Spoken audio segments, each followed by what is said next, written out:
KGB વિદ્યાલયની વિદ્યાર્થીનીઓ હજુ પણ સારવાર હેઠળ છે, જ્યાં ચુડાની કેજીબી વિદ્યાલયમાં 147 વિદ્યાર્થીનીઓને ફૂડ પોઈઝનિંગની અસર થઈ હતી। 20 કલાકથી વધુ સમય પછી પણ 137 વિદ્યાર્થીનીઓ સારવાર હેઠળ છે। ચુડા, લીંબડી, સુરેન્દ્રનગરની હોસ્પિટલમાં વિદ્યાર્થીનીઓ સારવાર લઈ રહી છે। બાળકોના તબીબ સહિતના તમામ ટીમ હેઠળ વિદ્યાર્થીનીઓની દેખરેખ રાખવામાં આવી રહી છે।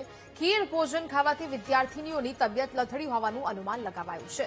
તમામ વિદ્યાર્થીનીઓના વાલીઓ પણ હોસ્પિટલમાં આવ્યા છે। જોકે આ સમગ્ર મામલાને લઈને તંત્ર એક્શનમાં આવ્યું છે। ફૂડ પોઈઝનિંગની ગંભીર અસર છે તે વિદ્યાર્થીનીઓમાં જોવા મળી રહી છે, જેને આધારે હવે આ સારવાર કરવામાં આવી રહી છે। સંવાદદાતા સચિન ફોન લાઈન પર જોડાયા છે। સચિન, કેજીબી વિદ્યાલયની વિદ્યાર્થીનીઓ હજુ પણ સારવાર હેઠળ છે, હાલ શું અપડેટ?